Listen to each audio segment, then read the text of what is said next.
Hello, let's do today's Leetcode problem. Cool. Determine if two strings are close. Two strings are considered close if you can obtain one from the other using the following operations. Swap any two existing characters, transform every occurrence of the existing character into another existing character, and do the same with the other character. All A's turn to B's and B's turn to A's. You can use the operations on either string as many times as necessary. Given two strings, return true if word 1 and word 2 are close, false otherwise. So I'm guessing the words, they're not necessarily the same length, so obviously if they're not the same length, then they're not close to each other. One other thing is the distinct characters, so in this case A, B, C, D, E, the other string has to contain all of those distinct characters. So this one has A, B, C, this one has to have A, B, C as well. One other thing is there needs to be a one-to-one mapping between frequencies. We have A, B, C, A, B, C. So this is string 1, this is string 2. Now the frequency of A is 3, frequency of B is 2 and 1. Frequency of A in the second string is 2, frequency of B is 3, and frequency of C is 1. As long as this is a 3, this is a 3, this is a 1, this is a 1, then we're all good. It'll work out. Reason why? Well, let's say we want to make string 2 equal to string 1. Then I want all A's. I want A's to be in place of B's because B has a frequency of 3, and this one has A has a frequency of 3. So I can just swap A and B. So this one and this. And now B has the right frequency and A has the right frequency, and now they're the same, but might not be the right order. I could just swap any two existing characters and I'm all good. So how many characters can there be? 10 to the power 5.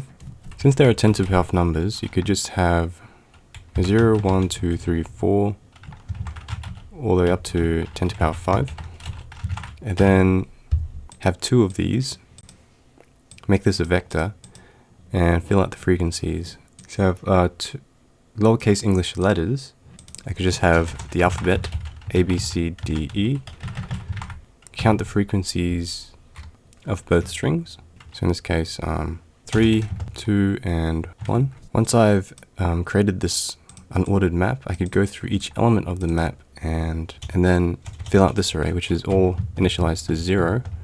And when I see a 3, I want to increment this by 1. When I see a 2, I want to increment this by 1. And I see a 1, increment this by 1. If there's another 2, then this will be 2. So do this for both of the strings and then compare this array, make sure they're equal. Also have an alphabet A, B, C, D, E as a vector, and this is a map. And then just have a boolean whether there is an A or not. So maybe 1, 1, 1, 0, 0.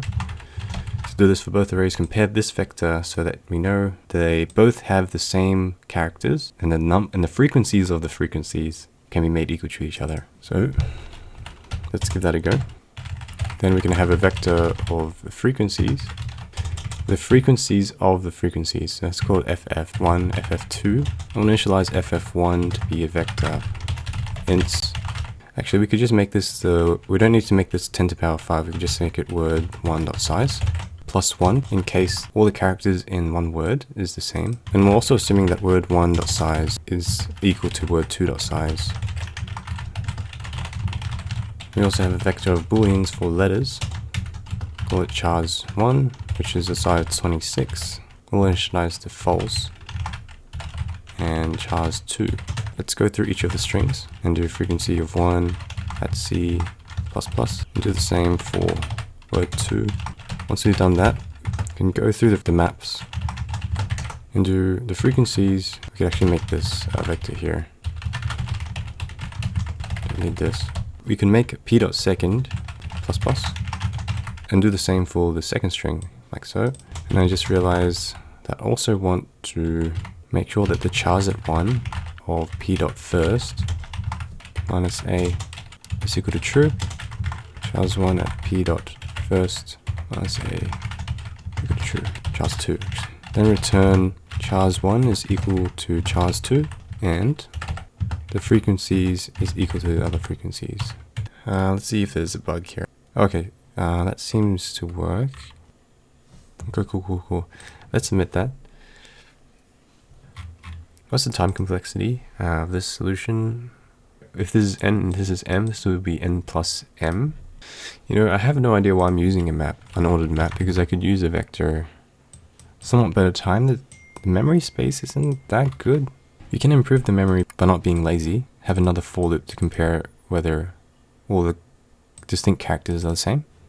But I'm not bothered to do that. So thanks for watching, like and subscribe, and I'll see you in the next video.